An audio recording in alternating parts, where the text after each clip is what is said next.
Shalom sahabat Morning Grace yang Tuhan kasihi. Lagu yang indah bahwa sabar Tuhan memberikan kekuatan kepada kita dalam susah sukarmu. Itulah yang menguatkan kita pagi hari ini. Sebelum kita mendalami kembali bagaimana Tuhan memberikan kekuatan, kesabaran bagi kita, marilah kita meminta pertolongan Tuhan agar kita dapat memahami firman Tuhan dan menghayati kesabaran. Mari kita berdoa. Tuhan, kami bersyukur hari ini Tuhan berikan anugerah kepada kami, menyegarkan kami, memanggil kami untuk bersabar dalam susah sukar kami. Di dalamnya Engkau memberi kekuatan kepada kami. Biarlah apa yang ada di dalam pujian tadi semakin lengkap ketika kami membaca merenungkan firman Tuhan, menghayati firman itu dan menemukan kekuatan untuk bersabar di dalam Tuhan. Kami buka firman-Mu dengan segala kerendahan hati, biarlah Roh-Mu yang kudus menyegarkan dan menguatkan kami. Dalam Kristus kami berdoa. Amin. Saudara yang terkasih, kita membaca bagian firman Tuhan yang pagi ini atau hari ini diambil dari 1 Samuel 1 ayat 14 sampai dengan 17. Lalu kata Eli kepadanya, "Berapa lama lagi engkau berlaku sebagai orang mabuk? Lepaskanlah dirimu daripada mabukmu." Tetapi Hana menjawab, "Bukan tuanku. Aku seorang perempuan yang sangat bersusah hati. Anggur ataupun minuman yang memabukkan tidak kuminum, melainkan aku mencurahkan isi hatiku di hadapan Tuhan.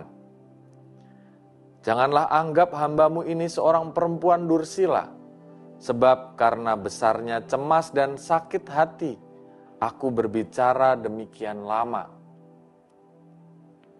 Jawab Eli, "Pergilah dengan selamat, dan Allah Israel akan memberikan kepadamu apa yang engkau minta daripadanya." Saudara yang dikasih oleh Tuhan, bagaimana mungkin kita tetap ramah, tetap sabar di tengah-tengah kehidupan yang penuh dengan kekecewaan, penuh dengan amarah. Bagaimana kita tetap ramah kepada orang yang mengejek kita, yang menganggap kita rendah, yang memandang kita sebelah mata, yang menghambat kita bahkan menyakiti hati kita, mungkin keluarga kita. Apakah mungkin? Jawabannya ternyata meski sulit, tetapi mungkin. Dalam Alkitab kita menemukan seorang ibu yang disangka atau ya seperti seolah-olah diejek sebagai seorang pemabuk, padahal ia sedang berdoa. Ia tidak membalas ejekan itu dengan sanggahan kemarahan. Ia tidak membalas dengan merendahkan orang yang salah memahami tentang apa yang sedang dilakukannya. Kalau kita membaca kembali tadi dalam 1 Samuel 1 ayat 14, Imam Eli berkata kepada Hana, sebab Hana ini sedang berbicara dengan komat kamit atau mulutnya itu bergerak terus, tetapi disangkanya dia sedang mabuk di dalam bait suci. Maka tadi Eli menegur ya dengan salah prasangka.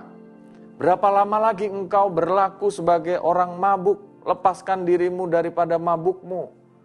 Tapi Hana menjawab, "Bukan tuanku, aku seorang perempuan yang sangat bersusah hati. Anggur ataupun minuman yang memabukkan tidak kuminum, melainkan aku mencurahkan isi hatiku di hadapan Tuhan."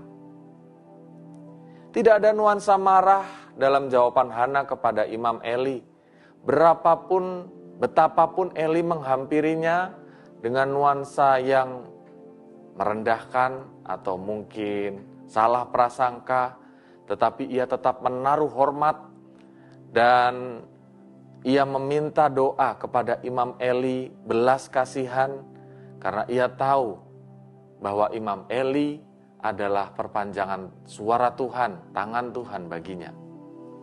Ia mau memperlihatkan kualitas seorang perempuan biasa yang sungguh-sungguh mau meminta suara Tuhan, bahkan di tengah-tengah kesalahpahaman yang terjadi.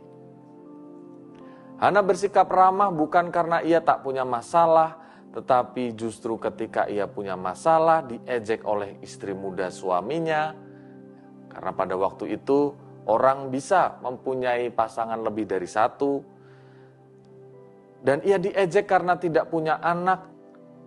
Dia diejek oleh masyarakat sekitarnya karena orang yang tidak memiliki anak, seorang perempuan tidak memiliki anak itu adalah semacam aib dalam kehidupan masyarakat saat itu. Dan pada waktu itu, punya anak adalah sebuah tanda ia diberkati Tuhan. Di rumah diejek, di tetangga diejek, bahkan dalam nuansa rohani pun ia merasa diejek atau sedang dihakimi. Tetapi yang memampukan Hana untuk tetap ramah dalam keadaan yang penuh ejekan serta bentuk-bentuk amarah yang ada adalah ketika ia membawa semua luka hati, kekecewaan itu kepada Tuhan. Dia tidak menjadi hakim bagi sesamanya. Dia juga tidak rendah diri. Tetapi ia membawa semua kepada Tuhan dan Tuhan memampukan Hana untuk memulihkan hati yang penuh dengan luka itu. Hati yang dipulihkan kemudian memancarkan sinarnya tersendiri. Karena ternyata Tuhan mendengar dan Tuhan menjawab melalui pengalaman Hana yang mengucapkan keluhan hati kepada Tuhan. Karena itu menarik bahwa ketika ia bertahan, sabar, dan ia sungguh-sungguh membawa semua kepada Tuhan, setahun kemudian mengandunglah Hana dan melahirkan seorang anak laki-laki.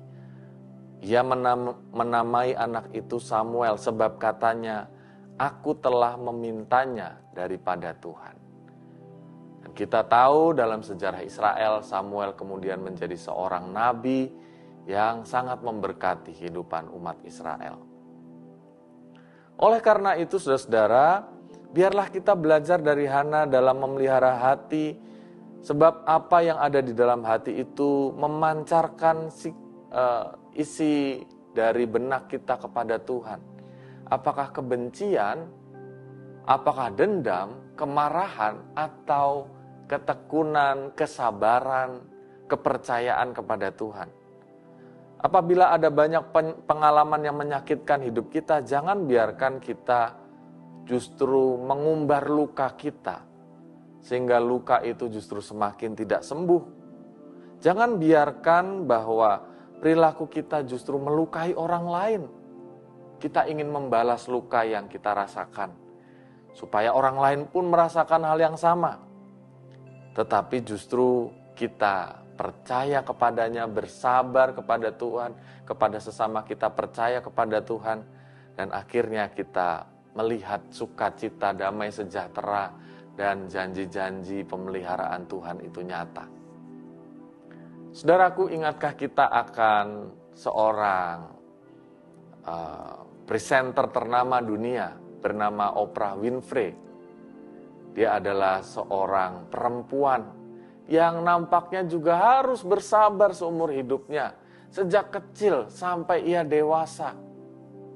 Saat dia kecil, dia mengalami kekerasan dari keluarganya.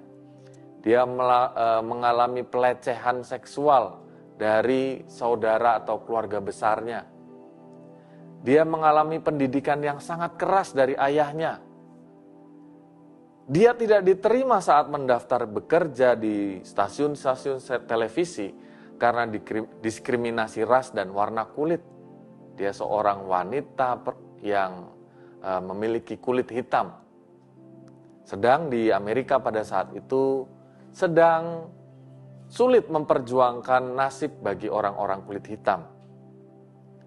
Tetapi ia sungguh-sungguh tekun dan pada akhirnya Dia menjadi seorang wanita pertama yang membawa dunia talk show yang sangat gegap gempita, sangat meriah, dan sangat dinikmati oleh pemirsa di seluruh dunia.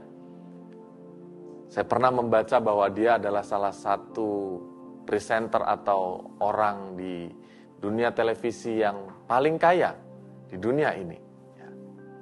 Dan itu terjadi ketika seseorang bersabar dan sungguh-sungguh tekun berharap kepada Tuhan.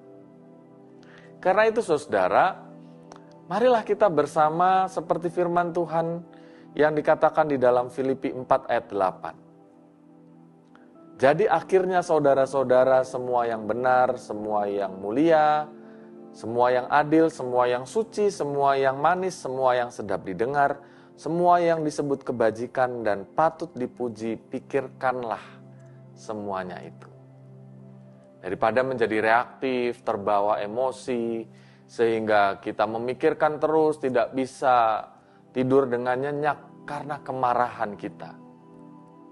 Tetapi lebih baik kita memikirkan apa yang benar, yang mulia, yang adil, yang suci, yang manis, yang sedap didengar, yang disebut kebajikan, patut dipuji, sehingga hati kita penuh dengan damai sejahtera.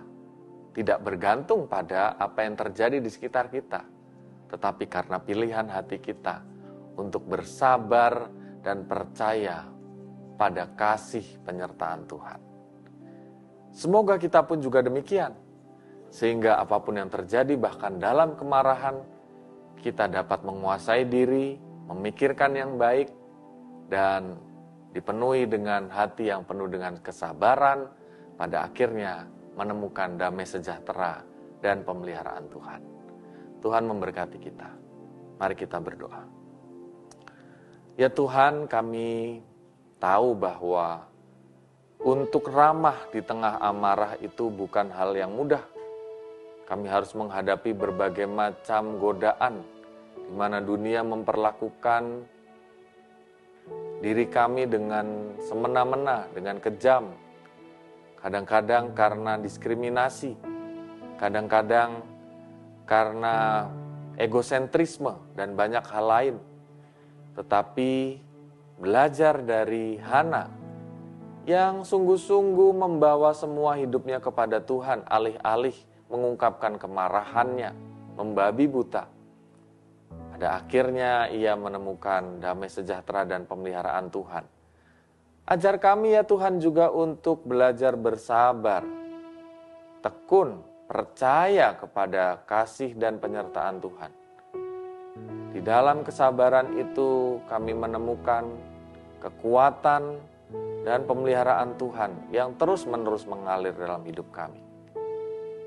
Terima kasih ya Tuhan, kami percaya bahwa meski kami manusia yang lemah, yang seringkali mudah tergoda untuk marah, tetapi ketika kami membawa semua dalam pimpinan Tuhan, kami diberikan kekuatan, kami menemukan kasih dan pemeliharaan Tuhan.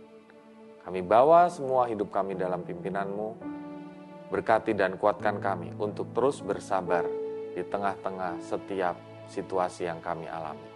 Dalam Kristus kami berdoa, amin.